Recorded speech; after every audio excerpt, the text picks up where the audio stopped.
Good evening, everybody. Welcome back to Ram on the Rocks. This is our little bar in the middle of the random access memory of your local Sega Dreamcast. Today, with me, I have my good friend Nick. Spiders. Spiders? Crawling everywhere. Okay. It's the spooky season, Wayne. It's November. Oh. It's a little late. It's all right. Hey guys. I think it's a little late. I should probably clear this up. So I'm not doing a good job convincing anybody yet, but Nick is not a regular member of this podcast. He is a guest. He says for now. Yeah. I guess we'll have to see how things go. But I was in a little bit of a bind to get something out, and Nick very graciously agreed to last minute just kind of get something put together here. So Heck yeah. Yeah.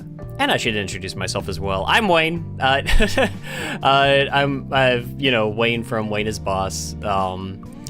And today I thought it would be fun to talk about something that you and I both have a lot of love and affinity for, something that we have both covered a couple of times on our channel.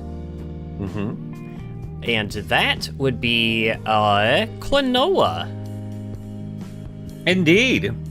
The little cabot who wins over everyone's hearts who's actually played the game. Adorable little man. I love him to death. I guess the most interesting place to start with that, I guess history on your channel. What have you covered with Klonoa yourself before? Well, you know how it goes for me specifically. And I'm trying to sound less and less complaining about it because I do very much appreciate Sonic the Hedgehog and the life given to me because of that, the Blue Rat. I have covered.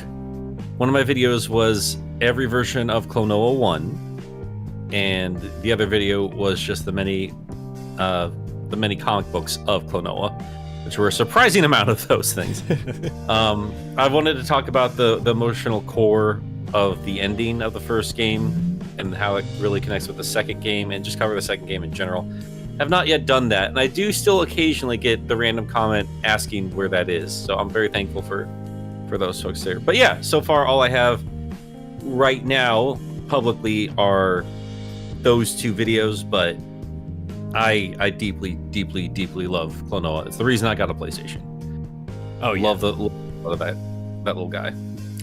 I wish I could say that I had like a super rich history with the franchise myself.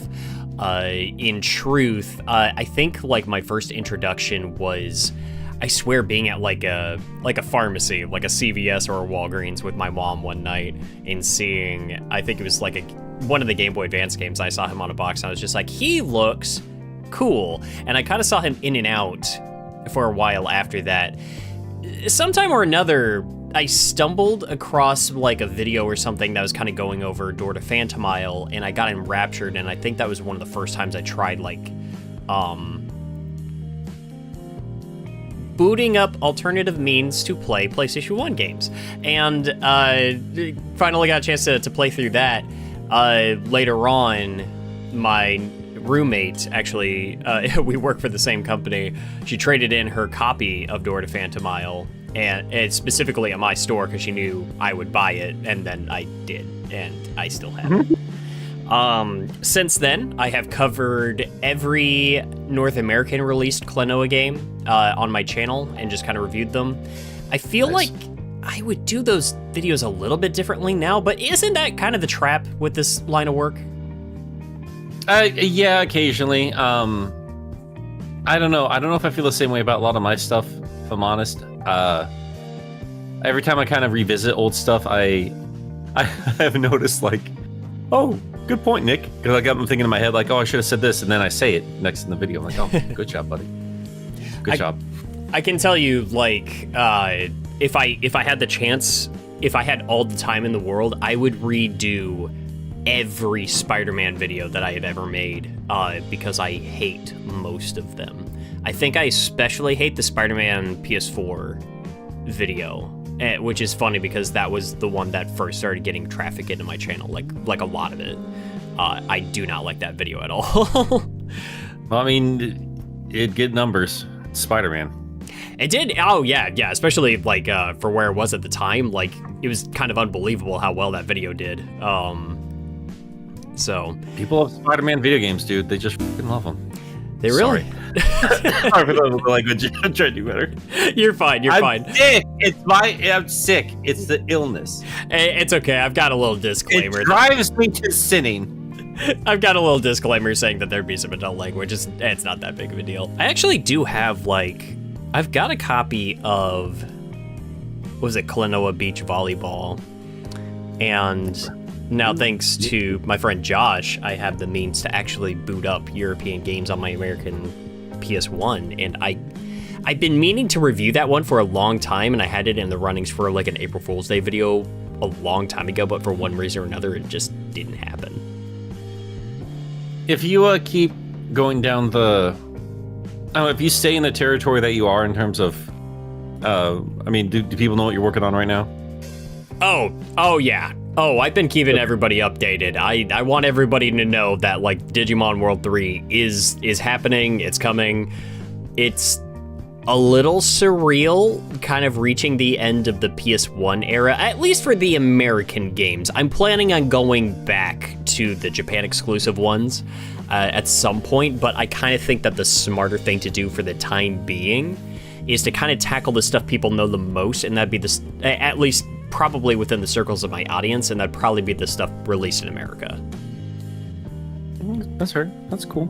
Well, I mean, yeah, I mean, obviously I'd say, stay on that Digimon gravy train, but you could also hop around to like other games in that were released around that time, and you never know, Klonoa Beach Volleyball might grab a bit of attention as well. It is a weird fun time, but oh yeah, for sure. I mean, I definitely plan on sticking around and putting a lot of emphasis on just that era of games. I mean, yeah. Dreamcast stuff is a must. Like, it's gonna happen. Yeah.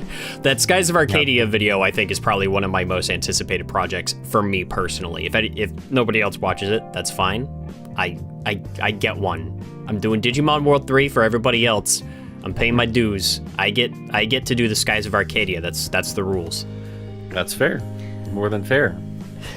But we're not talking about any of those games today. No, we're not. Have you, I am curious though, have you played Klonoa Beach Volleyball? Oh yeah, no, I have it. I've played a bit of it. It's not bad. It's a volleyball game. It's really not. It's surprisingly a good time. It's also like, I forget sometimes that the Wii game happened, but I was gonna say it's like the only time you just hear the characters speaking plain English, but that's not true. Nope, unfortunately. I would say it's you know what? His British voice is kind of charming. I was gonna say it's got a different charm to it in I mean, just like his little hat on his head, he just looks like one of those little chimney sweeps. The little boy governor. Little rascal. Get a version of him voiced by Dick Van Dyke. Get a voice by Stevie. By Stevie? Oh, Stevie would do a great Klonoa voice. Oh, she would. She would. Too bad she's dead. Oh no. How did this happen? I don't know. She's probably asleep by now. It's like super late over there. Oh, that is true. That is true. I do have to get Stevie back on along with you. I kind of want to do another like horror game chat at some point. I promise we'll get back to Klonoa in a second. Just last night, because we were gonna record this, but then like stuff came up, and but it was okay because like a friend had just recommended to me an indie game called Mouthwashing, and I was she actually recommended that to me. Oh, okay, yeah. See, I kind of figured it would be right up her alley. I went ahead and downloaded it last night because I was like, well, hell, I got the time, and I played through it. It's like 2.5 hours long. It was good. I'm gonna go buy it and play it. So yeah, let's all have a conversation. I'll have a few more under my belt. I'm grabbing a few more of those smaller games since we last spoke about that.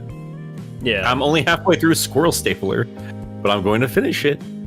I got a couple of weird little bundles of games because I was just inspired to play some stuff since we last spoke. So we'll have more to talk about with the horror wrap up, and actually getting as a Christmas gift from Cecil, sending me over Silent Hill 2 HD. So I will have a lot to talk about. Okay. I was gonna ask.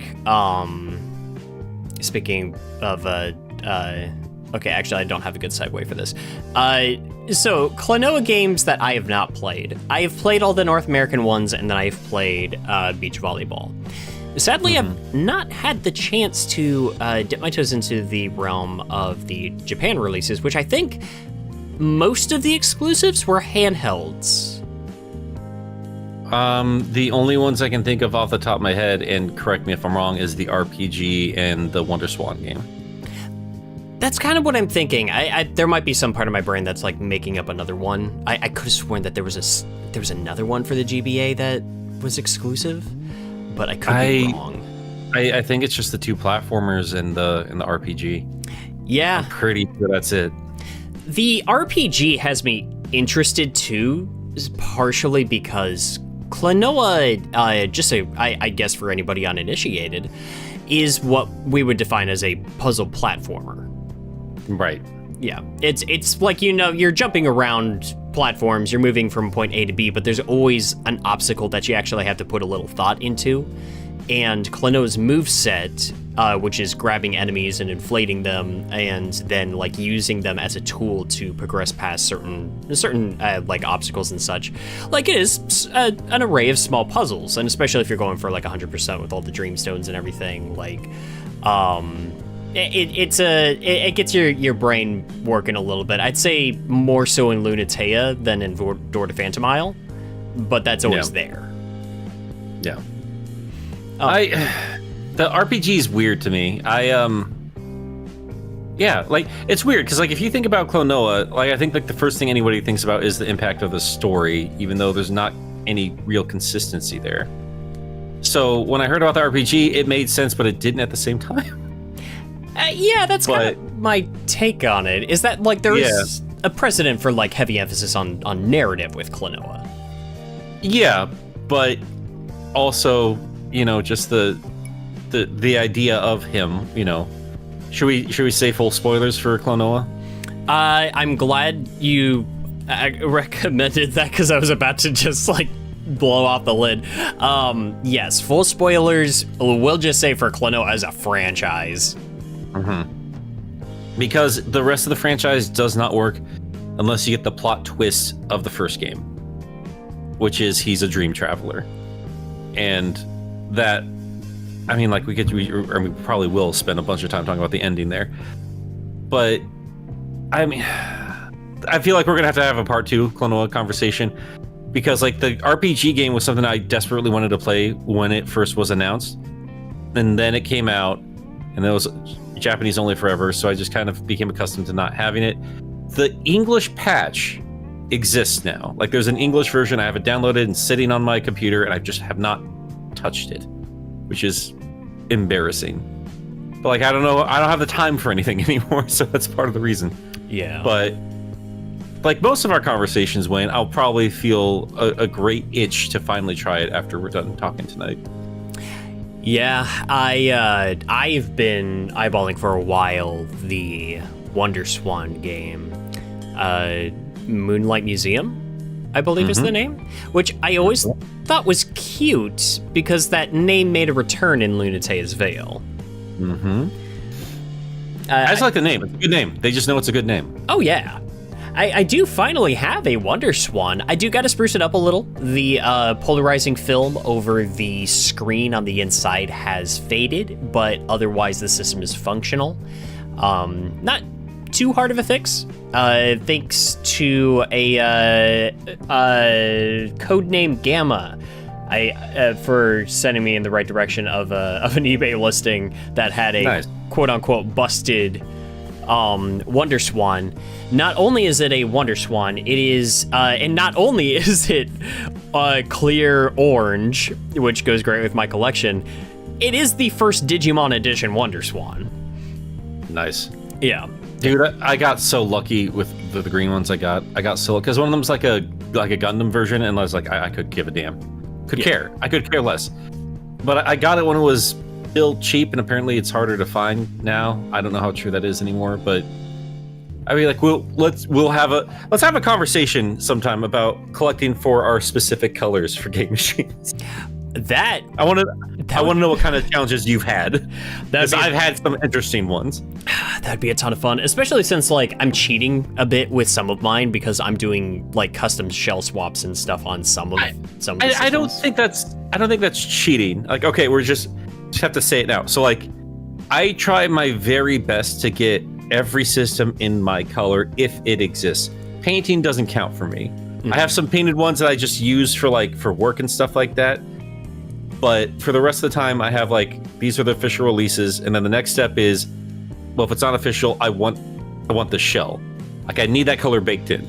I'm that weirdly obsessed with it, and that's just how I am. And I've gotten so bad, like I now have 2 different green official consoles that are one of a kind. So if there was any other lunatic trying to collect every other green game console out there, they will never have a complete collection because of my screwy ass. So I do want to get into that further, but I do agree. I feel like that would be a great discussion of that's not just a discussion in itself. Yeah. Let's just you know what? People probably are frustrated with us being all over the place. Klonoa 1. Let's just start there. I want to know when the first time was you got your hands on it, when you heard of it, your first impressions. Give me the deets. It was during, it was seeing that YouTube video, and it was like kind of stumbling across. I was just like, hey, this is that little guy that I saw that a long time ago. Like, he stuck somewhere into my brain, and I remember just seeing him around. And I always wanted to know more, but there just wasn't a lot to see. I mean, it didn't help that Bandai Namco owns the property, which means it is not getting marketed or supported. And that the truth, Digimon fans. But seeing that, sadly, the entire video spoiled the whole game for me. I wish I had gotten to play the game without knowing the ending. And I sadly did not get that experience. Yeah, not everyone does, but it still hits. It hits hard, and honestly, I feel like the midway part of the game, it's really hard too. Nobody talks enough about that. Like, anytime I see anybody talk about Klonoa, it is just about the ending. I don't. There weren't a lot of videos before ours covering Klonoa. I think Caddy did one. Yeah. Well, Caddy also kept a lot of the details kind of under wraps. Like, he didn't get too hard into the, I don't want to say the darker side, but the more emotionally driven aspect of it. Yeah, I know. I'm trying to think of other one guys. One I keep thinking about is Chase Face when he did his video. I did. That was the one. It was a painful watch for me. It's because here's a game I play when I'm sad. Like, Jesus Christ, dude. It does. I feel like it paints a poor picture of what the game's actually like, because it is a joyful experience even in its darker corners. Yeah, I mean, don't get me wrong. The ending is so powerful, it recontextualizes the rest of the journey. It's one of those endings that, you can understand why when somebody talks about the game, that's the only thing they talk about. We started our conversation about the first game talking about the ending, for crying out loud. Yeah. But it only hits as hard as it does because the rest of the journey is as charming as it is, and it still gradually mixes in some deeper, more intense, more powerful emotions that the little guy has to go through. And part of that is that midway point where, spoilers again, his grandfather dies. And it's so interesting too. It starts off just about any other little platformer would. It's like you've got this little guy just living his life in his little town. We've got this princess from some far-off kingdom is in trouble. We gotta go help her out, and she gets kidnapped by an evil force, and you do your best to go chase him down, and you deal with his stupid henchman from time to time, and who's constantly fumbling over himself. And there's a moment in the game where said henchman is just like, oh hey, like this MacGuffin that we need is with your grandpa. I'm gonna go pay him a visit. If it's your first time playing, you're not really taking that as a serious threat until you get there. Yeah. That's that's a great way to put it. I mean, like, do you remember the music when Joka first shows up, like saying, "Oh, cool, I'm off to go find that pendant." It is. It gets very sinister very quickly. It does. Like the music completely shifts, starting with the Wind Ruins. It's interesting because, like, it's like the game trying to tell you, that things are about to take a turn. Yeah. Yeah. And then even like the music in the stage after, trying to make your way to Grandpa, trying to get to him first, is frantic. It's got like a bit of tension to it. It's this it's kind of ramping up for you. That is just like, hey, you're kind of on the clock here. And but at the same time, it's just like some part of your brain is just like, you've seen Joka do nothing but make a fool out of himself. Like, obviously you got to go get to Grandpa, but like, how much of a threat is he really? Yeah. Because, like, I mean, yeah, you just kind of expect things to go okay. But that's not even true, though. Now I'm saying it out loud. It's 50-50 up in the air, like, hey, things could turn out for Grandpa just fine, but like, I've seen enough Disney movies where I wasn't too surprised when he got snuffed out. I wasn't expecting it to then hit you in the gut again at the end there. I think that's crazy that death is not the saddest thing in that game. Yeah. I think a part of it for me too is just like, you expect those things. Actually, the Disney comparison is apt, and that's something that definitely, like, I was thinking of the first time that I saw it. But in my head, I'm thinking of examples, even in other things. Like, think Star Wars. Luke Skywalker's like aunt and uncle get barbecued towards the beginning of the movie. You expect that sort of thing in the beginning as an inciting action, or a sacrifice towards the end, ramping up the climax. It's not often you see something like that happen in the middle. Yeah. Yeah. Which is, I think, we still haven't even talked to the game itself. We're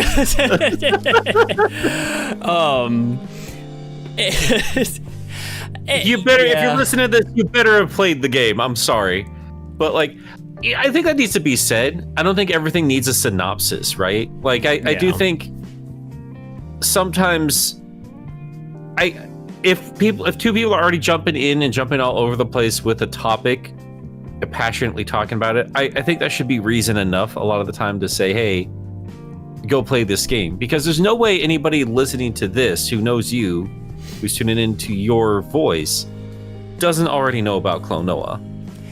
Yeah. That's my assumption anyway. You've heard about it somewhere at this point. It used to be a cult classic. It used to be just really obscure. Not in the world of YouTubers. Not in the world of gaming YouTube. It's well known at this point. It's to the point now you're probably going to get people saying it's overrated. Oh, well. Wow. Yeah. I will say one point of conflict, and I'm not sure if this is something that's worth getting into now or maybe a little bit later. Point of conflict for me still, because I really like the Fantasy Reverie series. Uh-huh.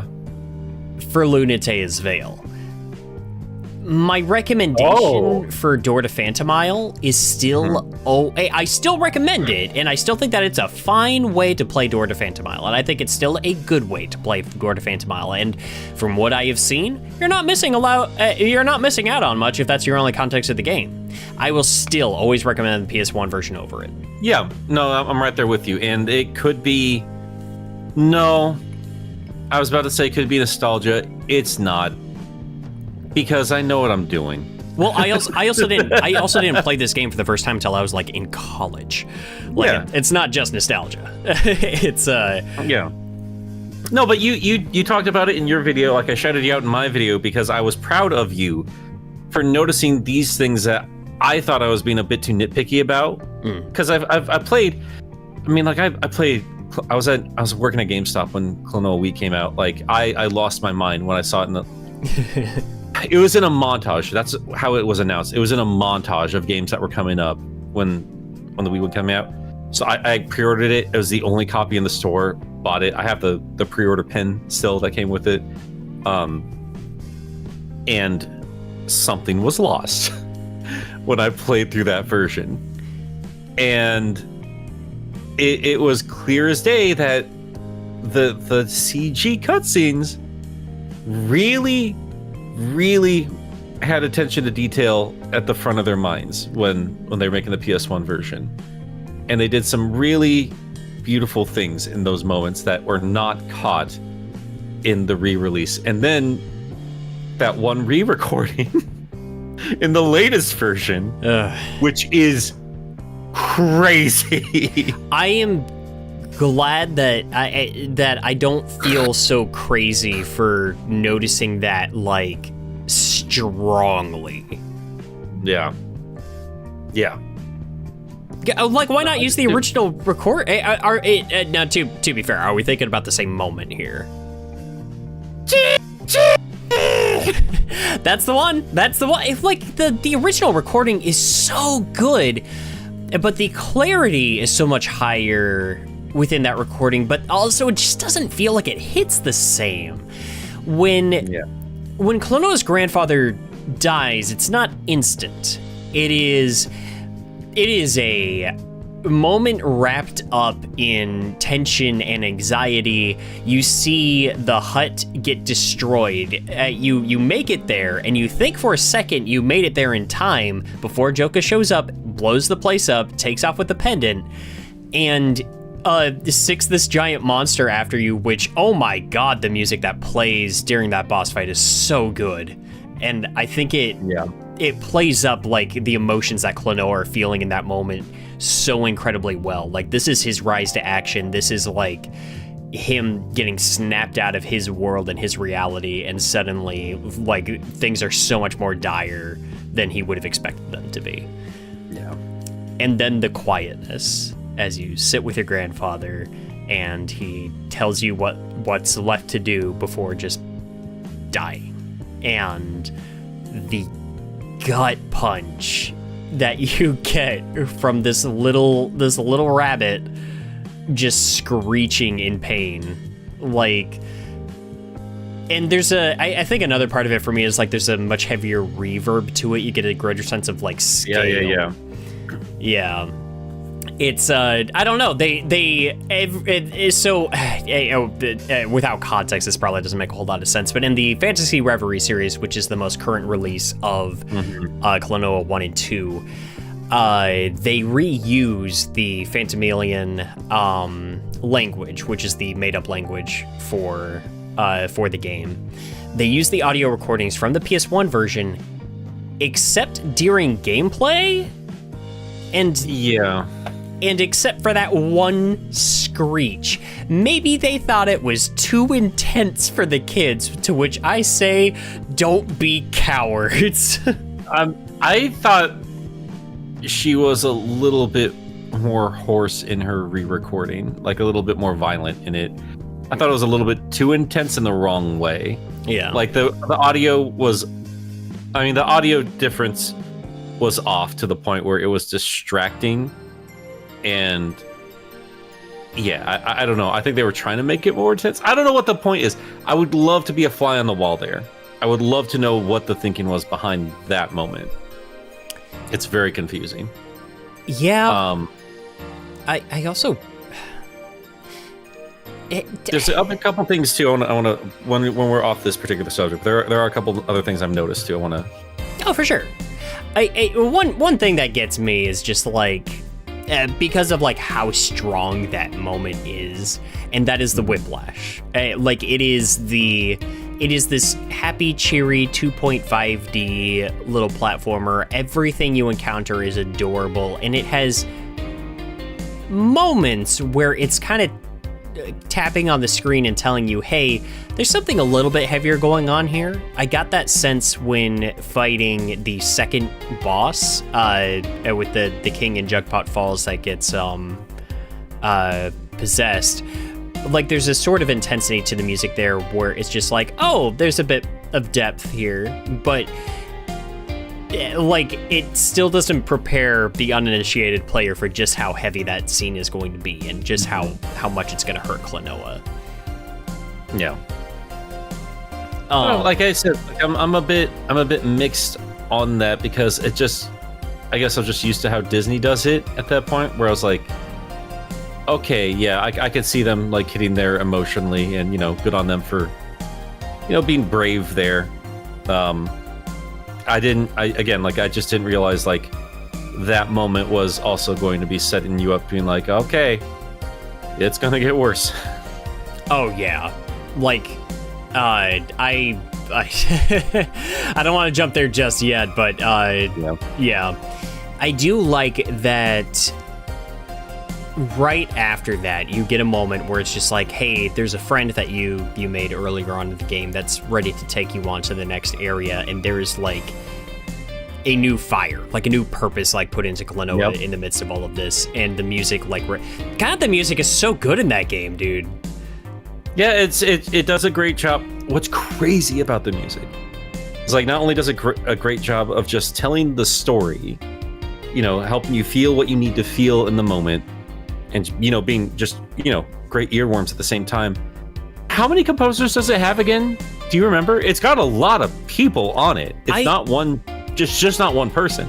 Yeah, it was a large collaborative effort. I want to say, I could be stretching this, but I want to say it was around 7 different people credited to composition for that particular game.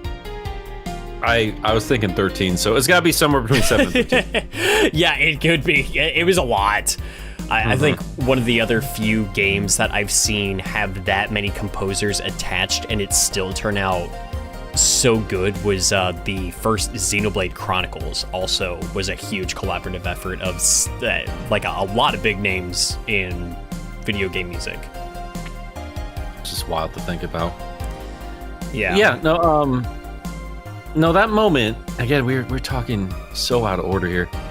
That moment is the first time we see Pamela no longer... I mean, you see her change back at the end of the boss fight, but then this is the reintroduction.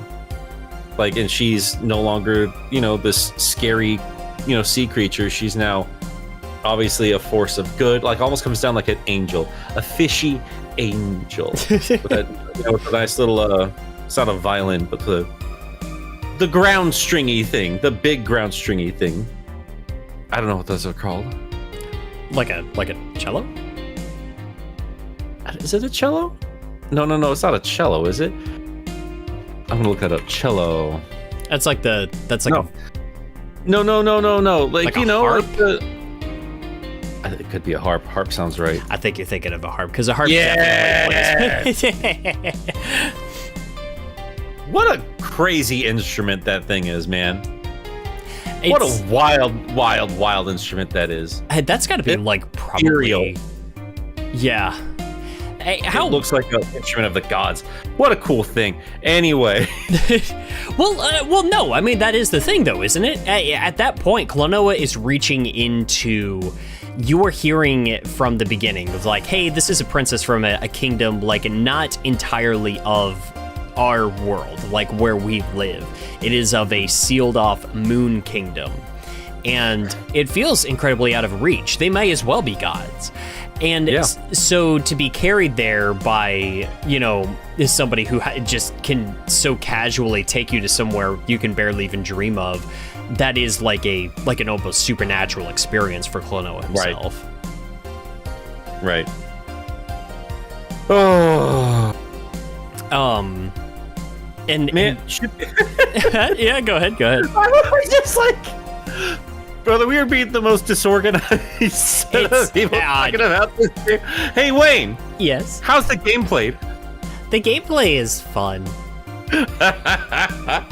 Klonoa is a cute little game. Again, puzzle platformer.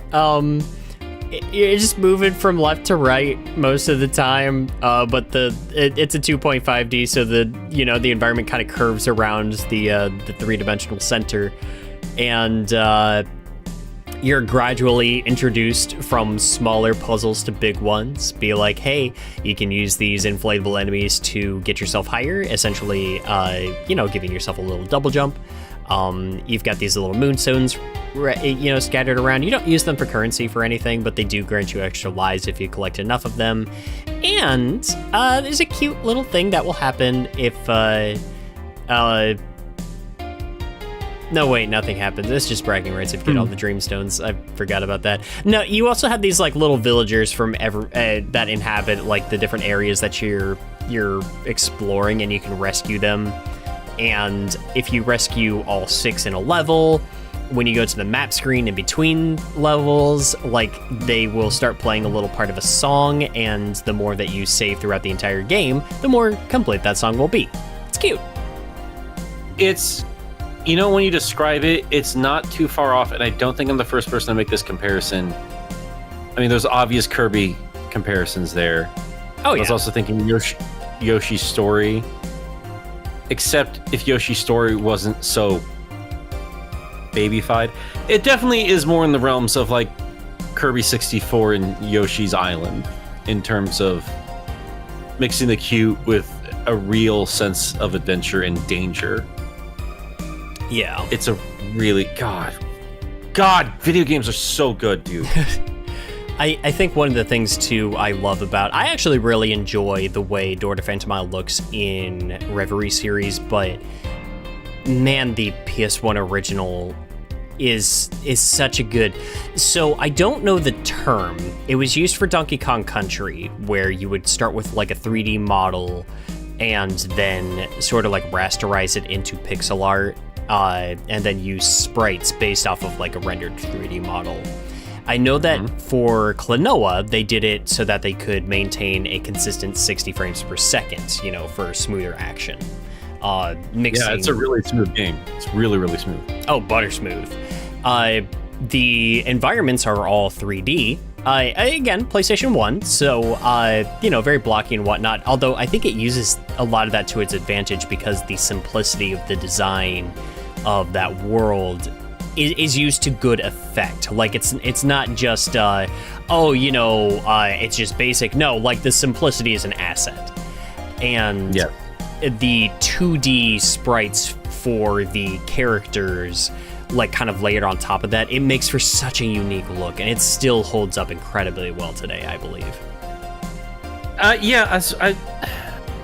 guess that's why I wanted your opinion. Like, this is where I wonder if I'm being a bit nostalgic or not. I do think that there's been a lot of low poly coming back in terms of an art style for the indie scene. I do still feel that Klonoa 1 had a beautiful energy to it and a beautiful art direction.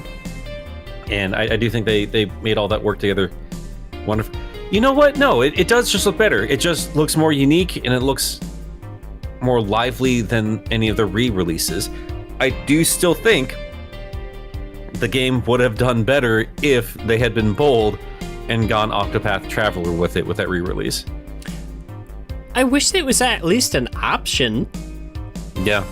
I mean, yeah, probably would have been costly, but that first game just looks so damn good. I still think it looks great. I think it looks better than any of the re-releases. I agree. By a country mile. I do think that the remake is like, that is it's pretty. Yeah. I think Reverie is better. I agree. Yeah. There is some problems with it though. Yeah.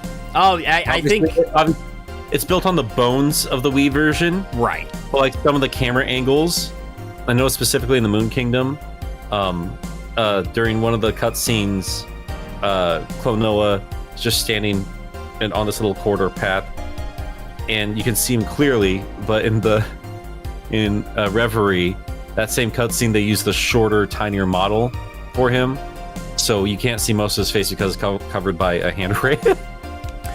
And like things like that. Yeah, and it's stuff that's like, they say that limitation breeds creativity. Sure.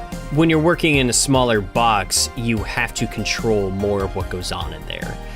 When the possibilities are too broad, you get a little bit of like choice overload, and you're spreading the icing too thin across like a too great a plane.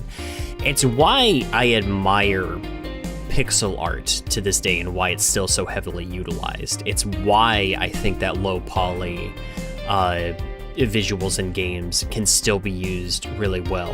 Mouthwashing actually is a fantastic example. I don't want to give any specific examples because I'd prefer if you and hopefully the listeners get to experience that firsthand. But there's a lot of visuals that I saw in there where I'm thinking to myself that there's an ethereal kind of nature to this that I think that the low poly models mixed with the crunchy textures kind of layered on top of it, you would lose that if it wasn't portrayed that way. Like, it is not a lesser form of presentation. It is almost a medium of its own right. I not only agree with you there, I do think that when you consider when the game was released, I think, correct me if I'm wrong, was it 97 or 98? It doesn't really matter. By that point in the system's lifespan for PS1, I mean, that had been out for almost 5 years at that point, because 94 is when PlayStation launched. And if Dreamcast was either out or nearly out, maybe not then. Well, Dreamcast would have been 99. 99 for us in the States. True, that's a good point, actually. Whatever the case is, but whatever the case is, by the time Dreamcast came out, like, they had a handle on these kind of 3D graphics. Like, they really were kind of pushing the PlayStation to, like, this is the most this thing can do. Like Metal Gear Solid, all those other things. Like, this is the most we can get out of the processing power of this machine.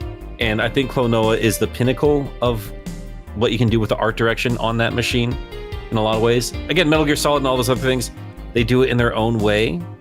But Klonoa, I think, did that weird mixture of a sprite on a 3D environment about as beautifully as you can do, because we did have another game similar to it, that being Pandemonium, came out much earlier in the system's life cycle.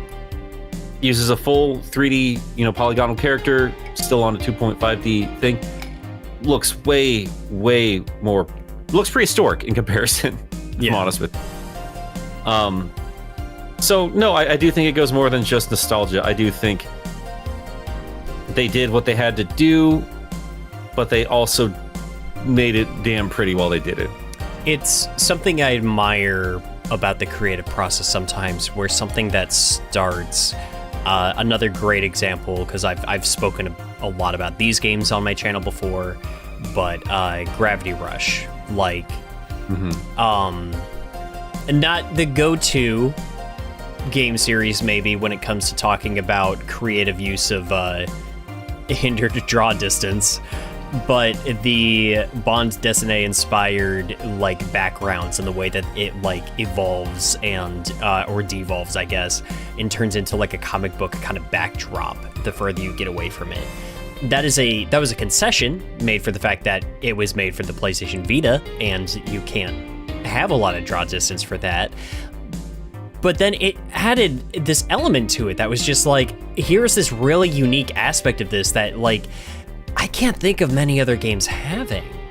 I mean, the more obvious example is, hey, the fog in Silent Hill. But when you can take something that is just a response to limitation and make it a memorable core feature, you know what I mean? Yeah, I agree. And I don't know, like, not to take away from anybody that worked on Fantasy Reverie. I can understand why they used the Wii assets as much as they did. I mean, like, there's a bit more consistency between the two games. But yeah, I wish they would have at least given you the option to have that original game in its original format available somewhere, because you really do lose a lot in that transition. You lose a ton, and that original game is worth a lot of money, and unless you have a PSP or PS3 still hooked up, you can't get it. Yeah. I really do hope, I mean, like, it's not out of the realm of possibility. I really do hope that becomes one of the games available in PlayStation's roster of re-released retro games. I would play that game in a heartbeat again for another set of trophies to unlock. I would be so happy if it I still need to get the PS5 version. I swore to myself, I said this in my video, I bought the PS1. I say buy, I was a kid. I got it as a present. I got that, and Klonoa was my first game for that machine. Yeah. Got PlayStation 2 for Klonoa 2. Like, I love the Dreamcast, but I saw Klonoa 2 there, and I was like, it's done, it's over. Like, I need to play Klonoa 2. Those were the games for my PlayStation. PlayStation 3 came out, and I finally buckled because I wanted to play MGS4, and I was like, the other two didn't do great. I guess it's not going to get a Klonoa 3. I still downloaded the original game when it became available, first thing. And, obviously I've had, PlayStation machines since then without Klonoa because it wasn't there.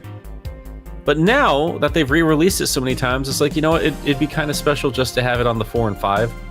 Like, yeah, you know what, fine. It wasn't on the 3, but it still feels kind of special seeing Klonoa on every version of the PlayStation currently available.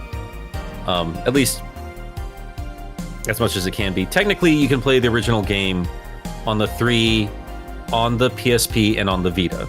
Yeah. Which is cool still. But I really need them to re-release that first game digitally again with the updated graphics. It's just a smoother in a emulator. That's all it is. I know that. Yeah. With some trophies. Well, shout out. This is a little bit off topic. I keep saying this every time. I did not know that PlayStation, when they were re-releasing those games, they still included purchases from the digital versions of those games. So, for example, Toy Story 2, I bought that years ago during a sale because when they still did digital sales for their original PlayStation 1 releases. Sure. So that's been sitting on my Vita, that's been sitting on my PSP. And then one day on my PS4, there it was again. And I didn't have to sign up for anything. It was just there because I had bought it years ago. So shout out to them for that. I love stuff like that. I know that they can't do that with every game. A lot of it depends on, I think, the rights holder. But I love it when, I'm still waiting. The main reason I keep my PS4 around is for the digital version of Ape Escape 2 because it runs like crap on the PS5. But it runs just fine on the PS4. But I know that recently. That really? I didn't know that. Oh, yeah. That was like one of my big disappointments when, because I remember, I think the only time I've ever done a console review was I did a review of the PlayStation 5 when it came out. And one of the big things that I complained about was these digital PS4 games. Like, you can still download them and like play them on your PS5, but they've got to the point now where they'll just have a little blurb at the beginning that just says, hey, this might not work the way it's intended because the emulator isn't really formatted for the PS5. Dude, that's interesting. I thought that the emulator only came back because of the PS5. No, it was actually there. And when you try to play the previous version of like Ape Escape 2 on the PS5, textures are glitching all over the place. It looks like a strobe show. It's so irritating to the eyes. It's a nightmare. Yeah. You're talking about the PS2 games. Yeah, those were originally for PS4. Yeah, You're right. yeah. You're right. Yeah, because I bought PS1 games. Yeah, PS1 games came back after the PS5 came out, if I'm remembering right. That's correct. In fact, part of the reason I have a little bit of hope that Klonoa could come back in that format is one of the first PS1 games that made it over to the PS5 was Ridge Racer Type 4, which, you know, it's also Namco and also came with a demo for Door to Phantomile. So, slight connection. I can dream. Hell yeah, brother. Hell yeah, brother. I mean, I guess, like, let's be real. We're only going to be able to talk about Klonoa 1 today. That dawned on me. Yeah. And we're already a little bit all over the place there. I can't help it, though. I'm sorry. Like, I still have to talk about this because it bothers me in general. The general release of Fantasy Reverie still really, really, really bothers me. The fact that we didn't even get a physical release in America, like ever, not even through a limited run or something, I was really expecting that. I'm still pretty offended by that, and I'm still more offended that Pac-Man Repack got like a special edition and everything. Yeah, I bought Pac-Man Repack out of Walmart. Like, why not Klonoa? Yeah, I don't know. And what also happened is, I remember this very clearly. I was hounding one of our mutual friends. I'm not going to name him because he got scolded a little bit for even saying that he had the game. But like some of our mutuals, I was trying to bother people for review codes. And then I just said, well, screw it. I'm going to still support it, get it on Steam. Namco had a sale, like a Namco specific sale, while the game was being released on Steam, and you could not find hide nor hair of the thing. Yeah. So, I don't know what happened there. Like, you couldn't pre-order it. You couldn't, like, pre-download it. It was... It just... I don't know. They didn't really seem to have faith in it doing well here in the States at the very least. Well... Which is a shame. It's also just a problem that I have with, like, the American branch of Bandai Namco. They are terrible at marketing. I remember the same thing happened with Digimon Survive. That... Oh my god, the way that game was released. Nobody knew what it was, for one thing, and then it was barely talked about leading up to it. And then they had the gall to release it on the same day as Xenoblade Chronicles 3. Really? Yeah. It's a good game, too. It is. It's just... that's a tragedy for a different day. The one thing... Yeah, maybe you should tell me about it in a video or something. Oh, well, we'll get to Survive. Oh, God, will we get to Survive. That's that is a horror game. Yeah. I'm excited to talk about that one in the future, actually. But one thing at the very least that they got right with the Fantasy Reverie series was they released that game on my birthday. I was very excited when they announced that. They were like, they released it on my birthday. They did. Well, it was like the trailer showed up during a Nintendo Direct, and I was already freaking out. And then I was yelling to my roommate, Amanda, because we were both freaking out over it. And she was like, it comes out on July 8th. And I was like, no, it doesn't. Oh, man. Yeah, I do remember that. We were very, very excited. We were very, very, very excited. I'm very proud of both of us for having streamed that specific Nintendo Direct. Yeah. So both of our reactions to that announcement still exist out there in the world. I'm very thankful for that. I'm glad we can go look back at these moments of joy in our lives, where a game can be re-released for the third damn time and we do not care. It's why I'm like, I'm sad that like my work schedule has kept me so busy.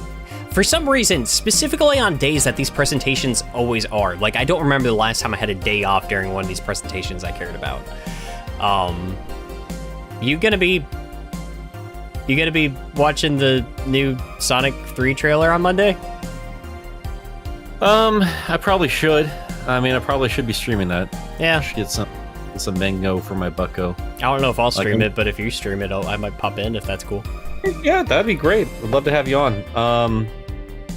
Yeah, I mean, especially since I should save this for the end of the video or something. By the time this is available for outside of your patrons and stuff, I will have a big giant video edited by our good friend Channel Pup. So my Shadow Generations video is finally done, available for my patrons right now. Yeah. So I'm gonna take a little bit of a breather and just stream again.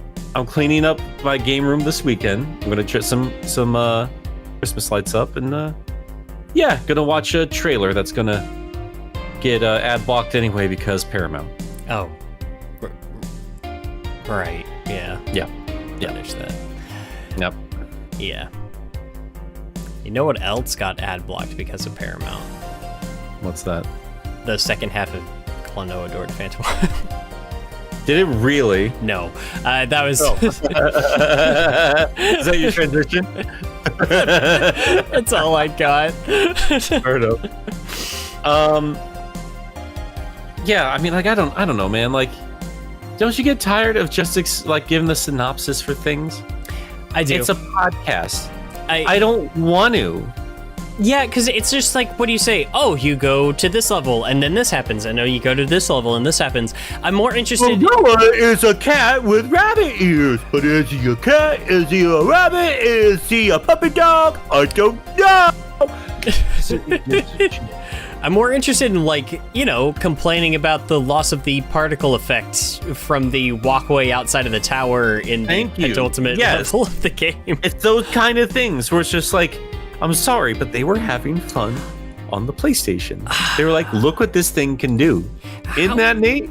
That's pretty neat. How did the PS1 version have a more dreamy element than its re-releases? Was that part still gone in Reverie? Am I misremembering? Oh, it was still gone. It was still the assets of the Wii version, which was just like flat stone or concrete. Yeah, or not that's concrete. Right. Yeah, no, it's a flat stone balcony. And yep.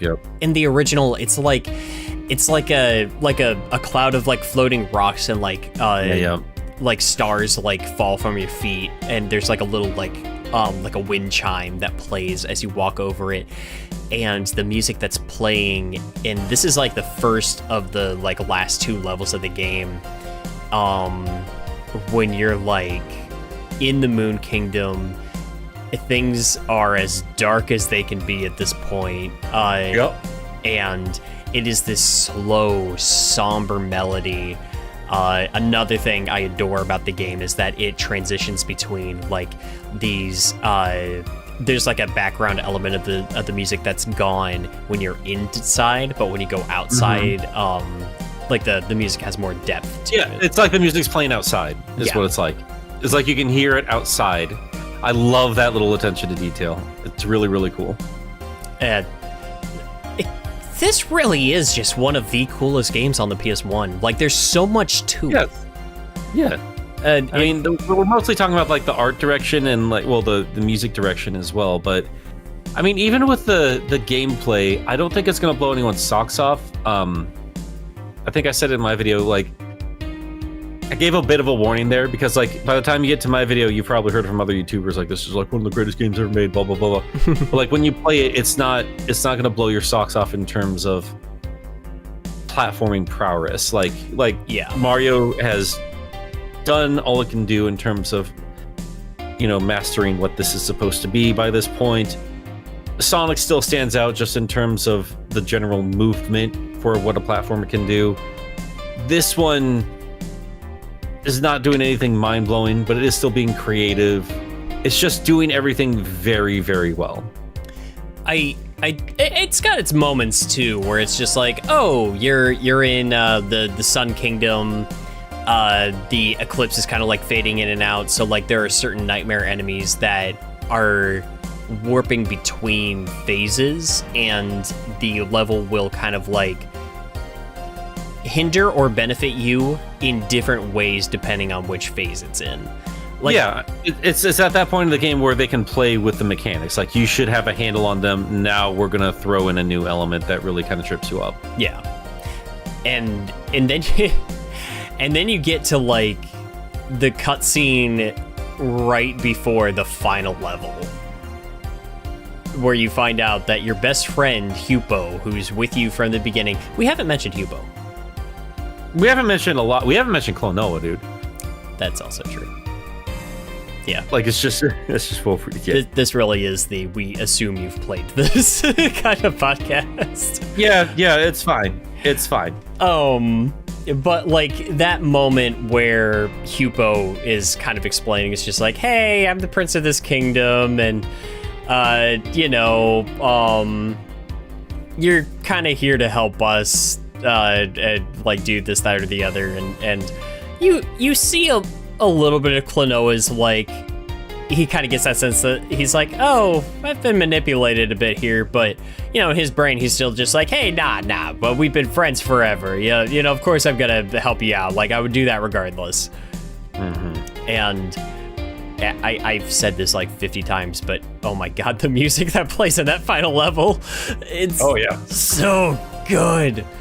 They use, I think, something that I absolutely love about the soundtrack to Klonoa, and again, because we mentioned there's so many hands in it, so it's impressive that it's as cohesive as an OST as it is.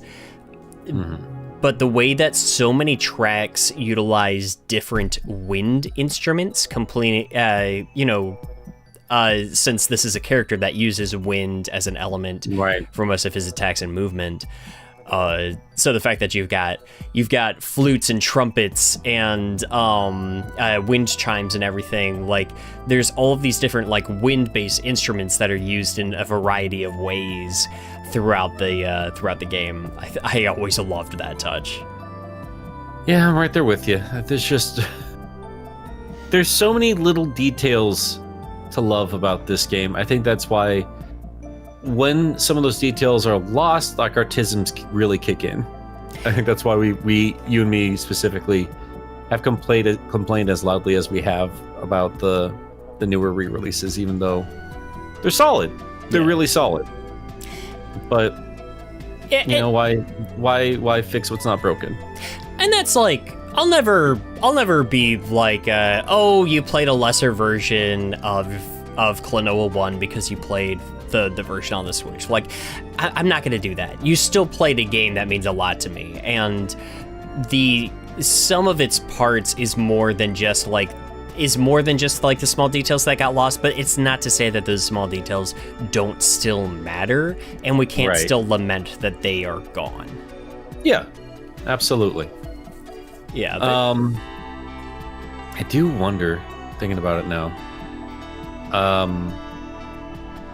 if they do re-release the original game on that PlayStation stuff, if that will ironically enough get more eyes on it than the Fantasy Reverie does.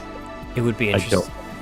I'm still like looking back at those FMVs, the way that those are animated. Oh my gosh, dude, they're like, oh my god. Well, it was in an era where you had to show off, right? Yeah.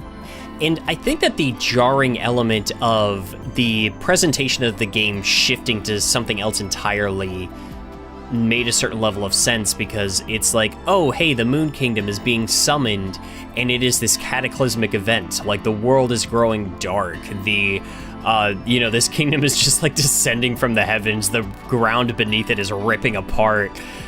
It's a big deal. And then Klonoa's snarling little face, it just doesn't hit the same in the remake.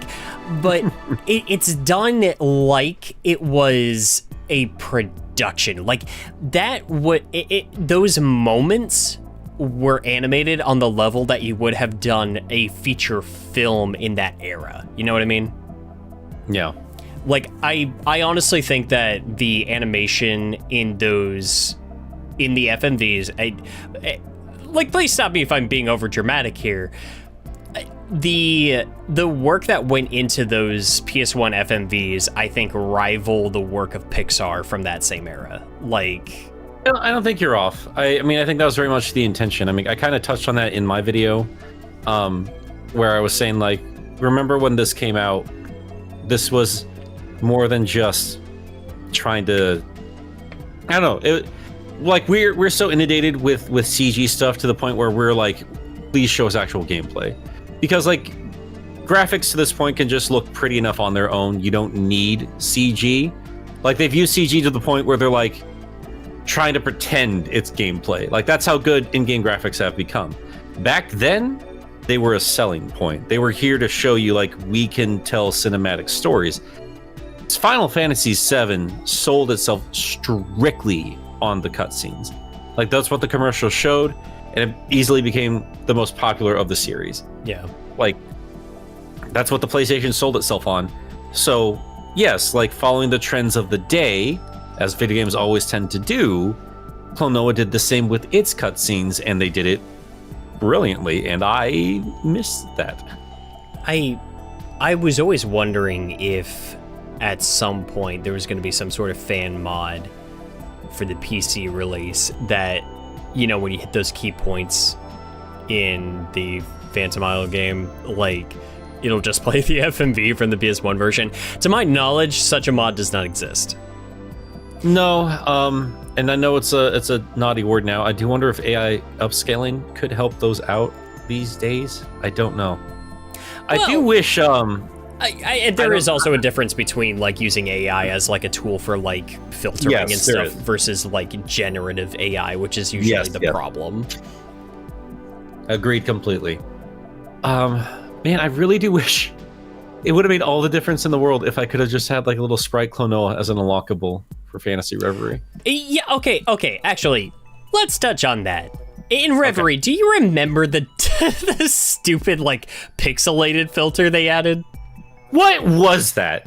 What actually was that? What was that supposed to look like? Not the PS1 game, that's for sure. I could be a bit dramatic here. Correct me if I'm wrong, because I had it on briefly. But it was borderline unplayable. It looked bad, my guy. It looked like trying to parse it through a stained glass window. Yeah, it's just like, who is this for? Yeah. Is it for me? Because just put the old game in there. Just put it in. Yeah. You can do it. It's like, I will always just want, I feel like I mention it all the time. I think I mentioned it last podcast. The Medieval remake, just having the PS1 game as an unlockable in there just makes it so insane to me that more games don't do that. It's wild to me that, I mean, Metroid did it. Like, Metroid Prime did that originally. I don't know why they didn't do that again. Money, Nintendo, that's why. But, like, well, yeah, and Sonic Generations, I'm sorry, why'd you take out Sonic 1?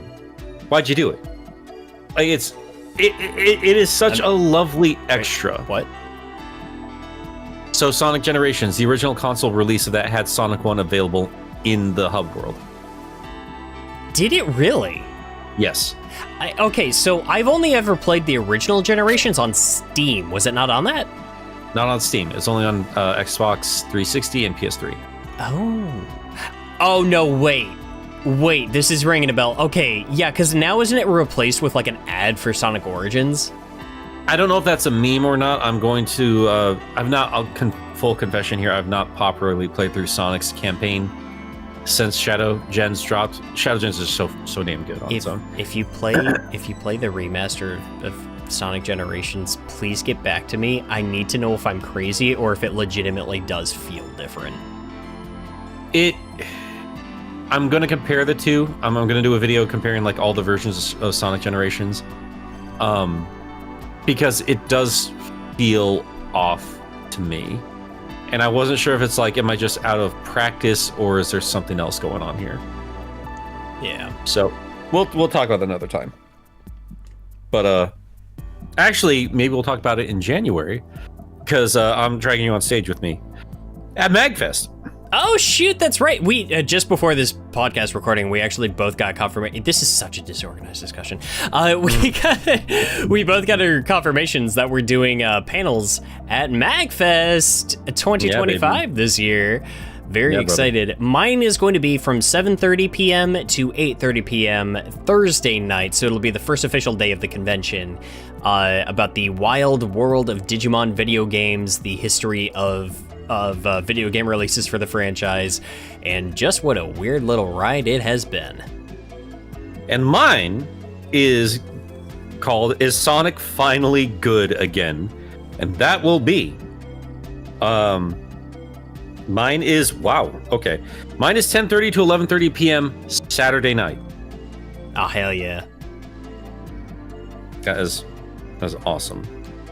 And then we're going right to that that roof bar after, right?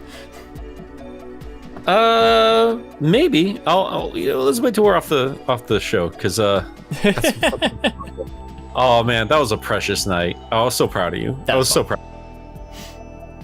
Oh man, That was a fun time. Wade can cut loose when he's drunk, ladies and gentlemen. There's no. Go to Mike Test. You'll prove it.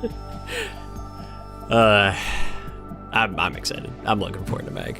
Me too. I feel like even though we're disorganized, we could probably talk about Klonoa forever if we really wanted to. We're really good. I mean, this is us just rambling mostly about one game.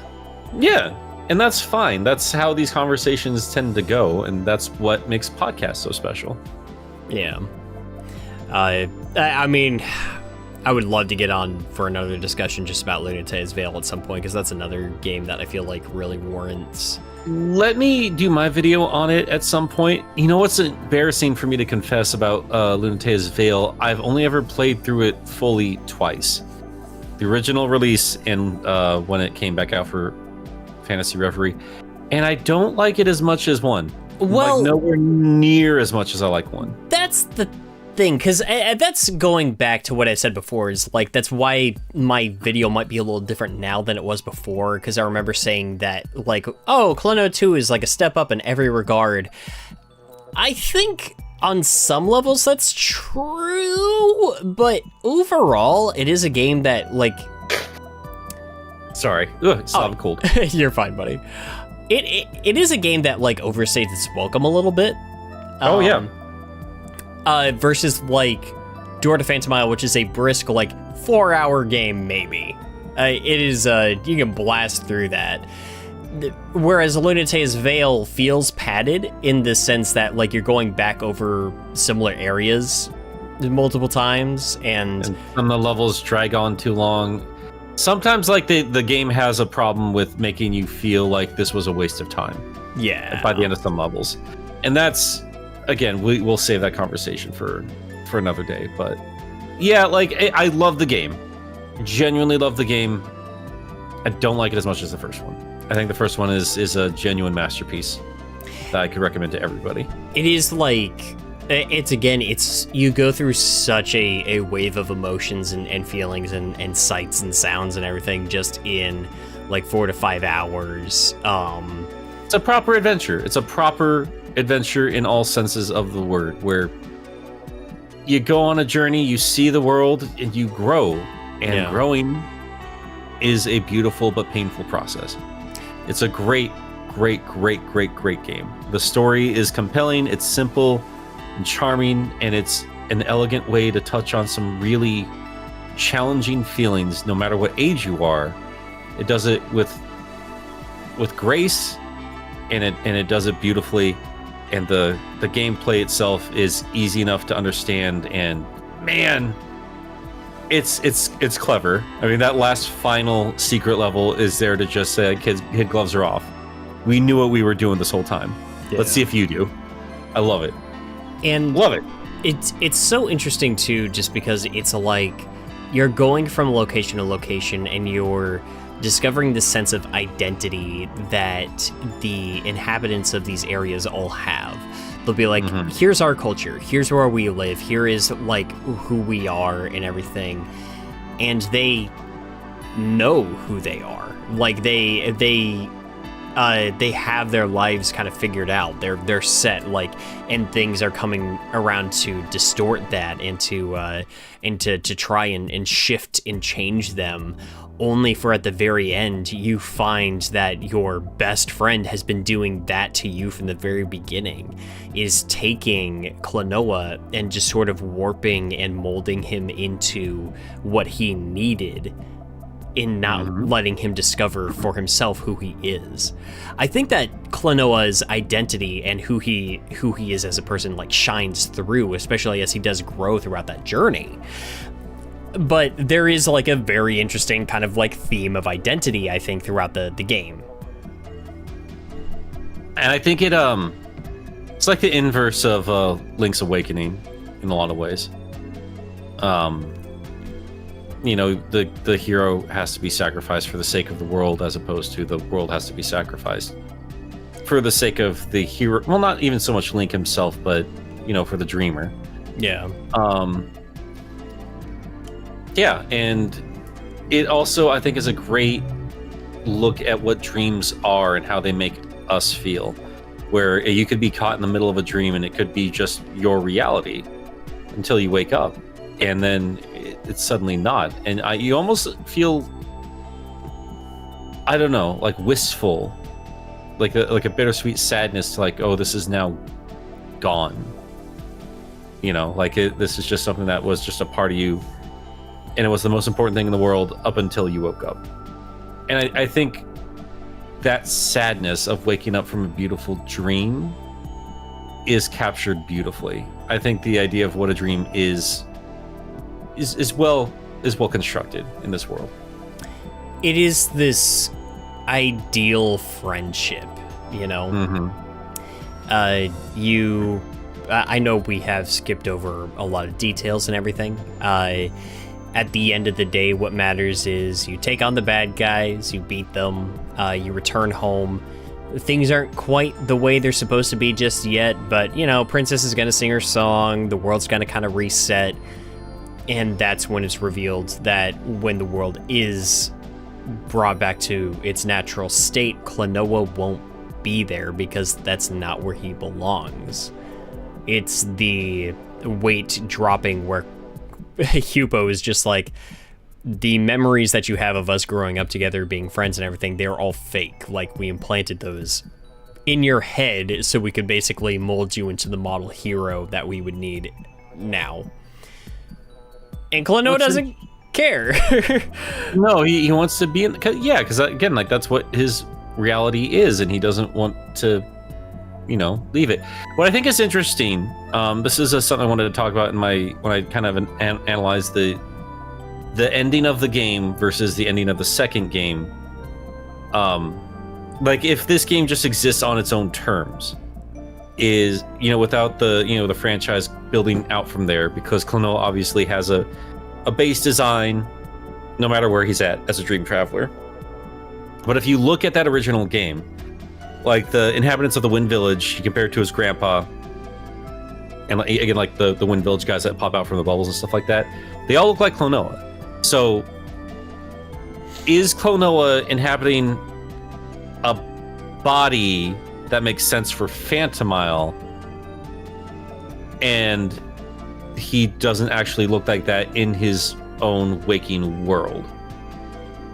Does that make sense? Yeah, because I've kind of wondered about that too, just because you do see, you know, creatures like Klonoa in there. Because even Balu, I think, kind of resembles him to some degree, just like a different kind of take on the species. Yeah, Balu like throws a wrench into is it a cat or a rabbit or is it a dog? I think that's what Balu, like they like the designer of Klonoa said, like, it's not supposed to be anything specific, but it is supposed to remind you of all three of these things. So yeah. Balu is definitely the same species as Klonoa, and that's for sure. And it leaves a lot of doors open, where it's just like Klonoa himself is not made up of a dream the way that the world of Phantomile is, and maybe Klonoa dreamed up that world, so maybe that's why the inhabitants look like him.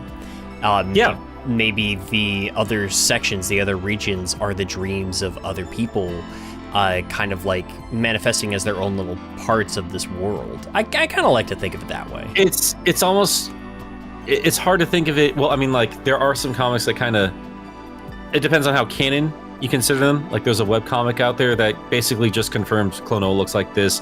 Cupo does exist in a dream world, this and that and the other. Yeah. Which almost just feels like it's not really looking into the deeper themes of it, if I'm honest with you.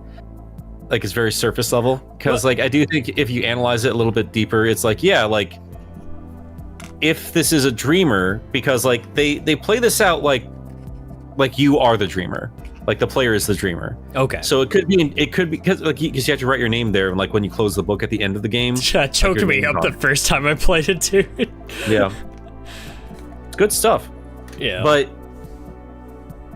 it could be like, you know, in the terms of Knights, where it's like you are the dream traveler, because I mean you're a human being who has dreams, and you visited this world and you helped see it through, because it's us playing through the adventure and saving the world and all that stuff. So it could be seen in that front, on the more meta level there, that the player is the dreamer. Or, you know, take a step removed, like Klonoa does look like that, and he's interpreting his real world in this dream fashion. Or another step removed from that, Phantomile is just its own reality that can be, because realities exist in dreams. Like, dreams are their own reality, which I do think is a thing that the franchise overall is saying is a thing. But I did like examining the game when it first came out on all three of those fronts. I mean, I didn't do this deep of a dive as a kid, but it did make me think for a while. And I just like that, you know, like you can have those fun thought experiments with what they're doing there. Yeah. I'm really mad that Data book never got financed or promoted or supported or anything. Did you hear about that? The data book? So, the creator of Klonoa really wanted to release a book just diving into the creation of Klonoa, like all the behind the scenes stuff of Klonoa. And that franchise is aching for explanation in a lot of ways. And I do think a lot of that could be ruined if we saw a little bit too much behind the curtains, but I also really want to see like some of the thought process behind this, because like one of the mangas, have you read the mangas? I have not, sadly. So one of the mangas is like a bunch of like short jokes and stuff like that, but they only make sense if you've played the first game. Like, it was made like the dev team helped make the book. Okay. And you could tell it's a little bit too much a little bit too much inside baseball. So like if you had not played the game, it wouldn't make sense to you. Yeah. In sense at all. Like, you could tell these were people that these jokes are just for people who have thought too damn much about this one. Like, there are jokes about the stupid giant fish skeleton in the cavern. That kind of deep cut sort of thing. Okay, I kind of love that though. So you need to read it, because like it does almost it does it in a joking fashion, but it also kind of helps explain the canon a little bit better, in my opinion. Because again, these are jokes made by folks that created all of this to begin with. And one of them, like one of these comics made me think, oh, this is why I want this data book, because no matter what I thought of, they thought of it first. So when I thought I was being a clever little guy thinking like, oh, if Klonoa leaves, does that mean Grandpa comes back to life because like the world's renewed and stuff like that? Those are joke about it in this book. Oh. Like it's a thoroughly well thought out fiction is what I'm trying to get at. And I desperately want more of it, because the guy who created Klonoa has been banging the drum. He's been behind every re-release. Like, he's been, backing his boy all this time, all 25 of these years. Well, that was a man that like started this franchise with drive. Like, he wanted to create a platformer that had a higher emphasis on story. Like, he was like, we can do more. It's why I'm just like, the other heartbreaking thing for me is like, we almost had a movie, man. Yeah. Yeah. I do wonder if that was like, he's getting a bit too big for his britches, kind of a thing, in terms of like what we're trying to accomplish here. Maybe I never thought a movie was going to get off the ground. it was described as a reimagining of the story of Door to Phantomile, so I think it would have kind of taken a lot of those same ideas but gone in a different direction with it, maybe, or at least taken a different structure. But it's just like There's a lot of that, though. There's a lot of that throughout the. There's no consistent canon in Klonoa, and I think like the very nature of being a dream traveler demands that a bit. But maybe the only two games that feel like they fit together, like chronologically, are 1 and 2. yes, Everything absolutely. else just feels like, oh, okay, sure. Everything else does feel like it doesn't even feel like side stories. It just feels like other canon, and that goes for the mangas as well. I find it very funny that the big nasty nightmare monster from the first game, Nahatum, is like he's like a mafia boss in the volleyball game or something. Like, yeah, yeah. That's just, you can tell like it's just them trying to create a franchise at this point. Like, we got great character designs, we have a roster, we have to fill it out somehow. Let's get weird with it. Yeah. And I don't know. Do you feel that, does that strengthen or weaken what the first game brought to the table, do you feel? I think column A, column B. I honestly think what the franchise needs, if it has a future, is a Klonoa 3 that feels to Lunatea's Veil as Lunatea's Veil felt to Door to Phantomile. Agreed. Yeah, because like, hey, you'll play the first GBA game. I can't think of the name of it at the moment. And Hupo will be back. And so you get your reference to Klonoa 1. You'll play Dream Champ Tournament, and you've got Popko and Popka and Lolo are there. You have your references to Klonoa 2. Klonoa 2, though, like as a full game, is just like, it doesn't talk about Klonoa 1, but it does, like, it in the background. That's something in its bones.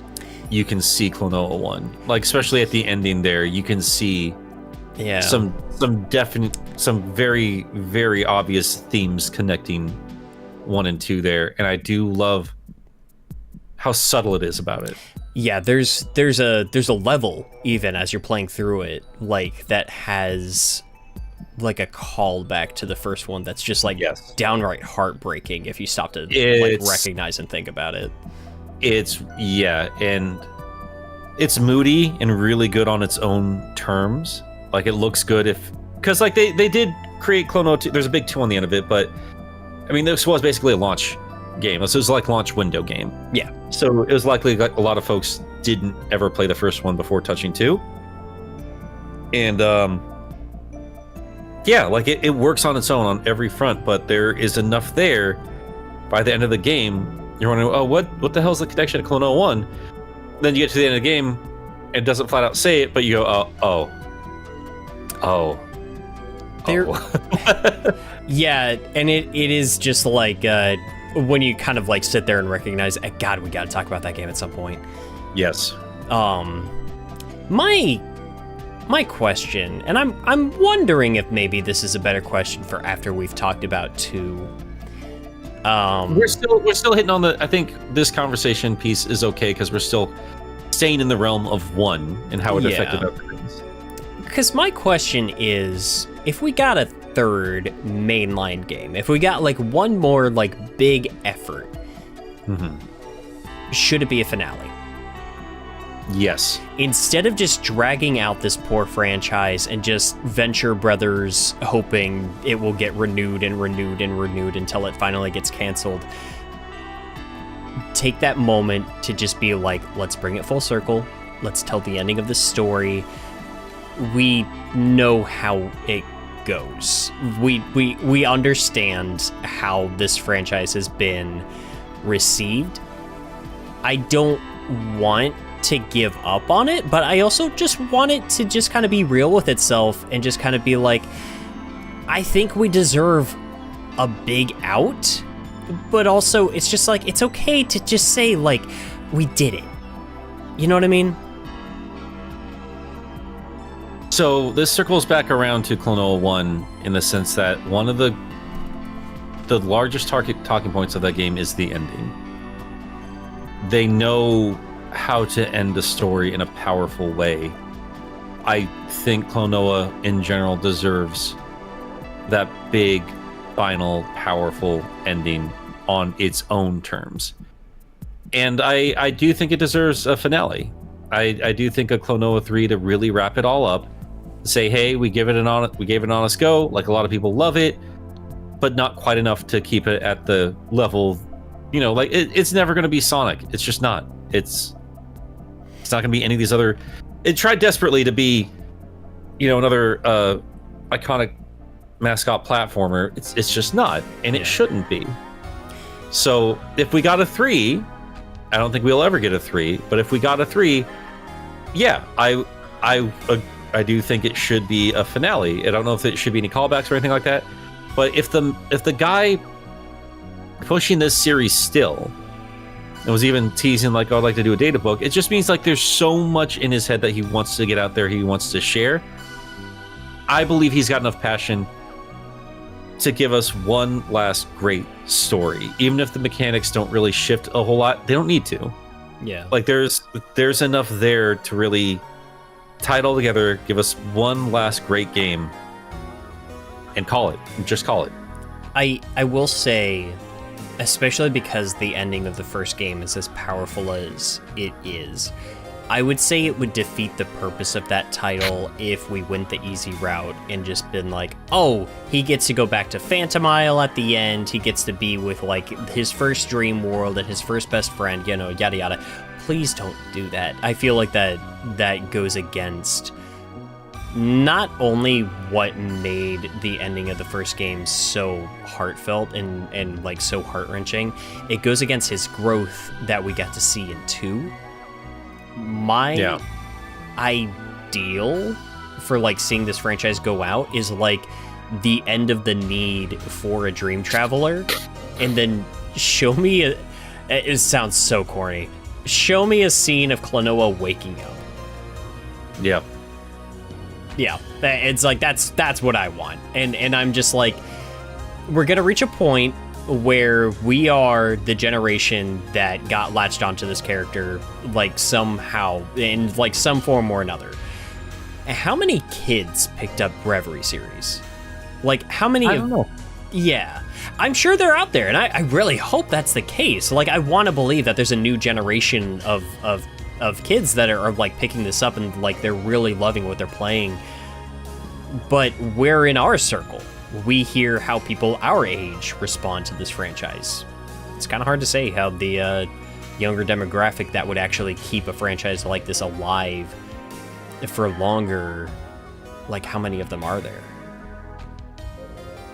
Not enough to get us a physical copy over here. That much is for sure. Yeah. I was waiting for Limited Run to bring this game out, and it feels weird. I almost feel cheated, if I'm honest with you, because Tomba got the Klonoa treatment I expected it. You know, like it got that big fancy edition I was expecting. Who knows? They could do it. I mean, there's no reason they can't. They just re-release random like mid-tier N64 games all the time. Glover came out not too long ago. Battle Tanks is now up on their store for some I don't know. Yeah, in a physical release. I'm getting it because it's green. Yeah. Game sucks. In a physical release that costs more than an authentic original cartridge. On both fronts. Yeah. Like for Turok 2, I think Turok 1. Probably not 3 at this point. Glover and the game we were just talking about, Battle Tanks. Yeah, they're getting proper physical re-releases, and none of them are worth jack. Those games aren't worth anything. That's very weird. Like I can't wait for Buck Bumble to get one. Buck Bumble will get one. At the very least, I wanted a replica of the ring or something. You know what I mean? Like, Yeah. give me something, dude. At least we got the vinyl, right? We got vinyls. We got the Nendroid. The little cassette tape. I'm looking at the Nendoroid right now. Good little boy. I'm glad we have him. If they do, if they do one of Lunatea Klonoa, I'll get that too. Same here. Same here. Yeah, I mean, I've said all I can really say at this point because it is getting kind of late into the night here. So I'm gonna have to wrap it pretty soon. But I could talk about Klonoa forever. It is funny because we actually started the discussion talking about how like the one thing that gets discussed the most is the ending, and we didn't really touch on it a lot. Like the actual ending of the game, which maybe that's for the best. Yeah, like I still want to kind of like pick it apart for a video, if I'm honest with you. Like you talk about like videos for you, that has been my video for me for a while. Yeah, and I still have enough faith in my audience that they love their little furries enough that they will at least latch on to Nick talking about an emotional furry story, which is my bread and butter, I suppose, at this point. I do think that maybe that is a discussion that's just like, one, for this purposes, if anything that we've talked about in this disjointed cacophony of word salad has interested you, go play Klonoa. A Reverie series, I know we've jabbed at it. I would still recommend it. Like, a Reverie series is still a good way to play that game. Actually, now that you're mentioning it, let's go onto Steam right now. It probably won't be the same case. Oh, sure. For those of you who are listening to the public version of this podcast, but I mean, it might be up there within a week. At the very least, it does make me happy knowing that the game is available to the wider audience right now. What is this? Oh, this is insane. Oh, Klonoa 3? So, okay. All right. So let me whine a little bit here. This is offensive to me. Uh-oh. So I'm looking at the trailer, and it's going through all the games, and like the trailer opens up with the original CG of the first game, like the 25th anniversary of Klonoa. Yeah. And then it goes through the rest of the games. They should have just released all the games in this package. I'm a little irritated. That it is weird that the game's like still $40. All reviews. Oh, that's because I'm on the special bundle. This is another thing I got to complain about real quick, because this is insane. The special bundle is a DLC pack for $20, and the second game's a digital art book and soundtrack, and 4 outfit DLCs. It's not worth that much money. No, and I'll be real with you here, as old as this game is released 2022 at this point, should not be $40. It's full price. It's still full price on Steam. If we want to talk about overpriced Klonoa apparel, do you remember the pre-order bonus for the Klonoa remake? Are you talking about those ears? Talking about the hat. I don't know where that was a pre-order bonus for, because if that was going to be a GameStop one, I would have bought it instantaneously. I don't think it was GameStop. For all I know, it might have been like a Europe exclusive or like namco exclusive. I don't know. It might be. Oh, here's a listing on eBay for $500. Okay. What? Well, I don't love them that much. Go buy a Pac-Man hat. Go buy a Pac-Man hat. Go buy a Pac-Man hat. I want the hat, but I can't. Listen, I've spent a lot of money on some pretty stupid stuff, but I've got a limit. Let's see. I'm going to type in... So instead of the thing you did, like an idiot, I'm going to type in blue Pac-Man hat. Huh? There we go. There we go. Here we go. Give me a second here. Blue Pac-Man Copy hat. Image. And over to you. There. Now you're Klonoa. All right, give me 1 second. I'm gonna shimmy this onto the. Let me see. crying out loud. Ridiculous. There we go. I'm gonna put that on your head. I never shared share screened this with you, did I? No, you sure didn't, Oh. champ. Oh well. Well, just know that you are wearing a nice little blue Pac-Man hat. That's great. Yeah, you're welcome. I'm a very gracious host. I can tell. Right. So yeah, there you go. You know what though? Now I'm thinking about it though. I was joking about it. I don't think that's official merch. I don't think it is. The Pac-Man hat. Yeah, I'm looking through all these Pac-Man hats. Like, just make a blue, fucking. Like Klonoa fans will eat it up, and then Pac-Man fans. Like just whatever. Yep. Yeah. When am I gonna get the deep lore behind that hat? Oh my god, Yeah? Wayne! Yes? I figured it all out. What'd you figure out? This is just Pac-Man streams. You think they're Pac-Man streams? Yeah. Is that why he has the... Oh. He trips out on those pellets, and then he thinks he's a flying cat rabbit. What's this, written by Dorkly? Sure. Yeah. I'm that age. That's my level of humor. That's the funniest I can get. That's my limit. I'm sorry. That's how Klonoa 3 ends. It's just Pac-Man wakes up. Not just any Pac-Man. Pac-Man 2, like on the Super Nintendo. It Voiced by wakes up. Sonic for Hire.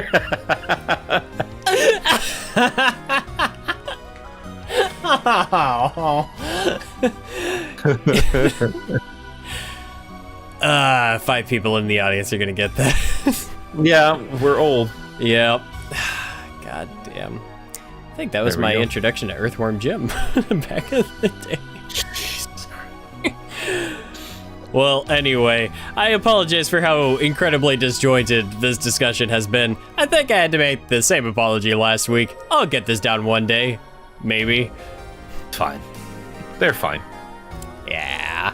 Regardless, Nick, thank you for joining me today. Where can everybody find you, and what are you working on? Well, I did kind of do my, this episode. Just to reiterate, by the hour and a half, the Redemption of Shadow the Hedgehog video will be out. 1 second, buddy. 1 second. Gonna need you to take from the top. You transformered. You phased out most of that. Sure, no worries.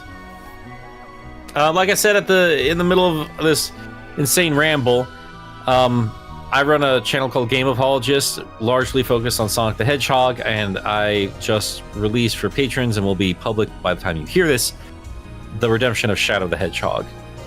Just talks about Shadow Generations in general. And outside of that, join me and Wayne January at MagFest, because we both have our own panels there. Yeah. This probably would have been a great place to plug that, but I guess we already did that earlier. What about you, Wayne? Where can they find you?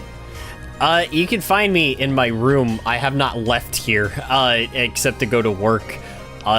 But Digimon World 3 is... Digimon World 2003 is coming. I will make the distinction, because the only reason that this game and recording it has been as aggravating as it has been is because you people recommended the European version with the post-game.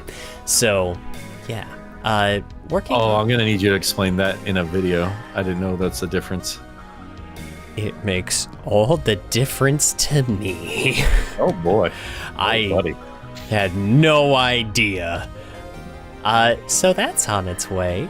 That's gonna be a fun video to script. Looking forward to getting to work on that that part now that I'm done playing the damn thing. So we'll be working on that. Next month, I'm gonna have try to have a much better structure and a much better plan going into the podcast, but I didn't want to, my second month going into this, just not have something available, and Nick is probably one of the easiest friends in the content space to actually talk to on a whim anyway, so... I am a slut. Well... All Call me right. Goofy. Well, all right, everybody. Thanks again for watching. Oh, actually, sorry. We're skipping a very, very important element.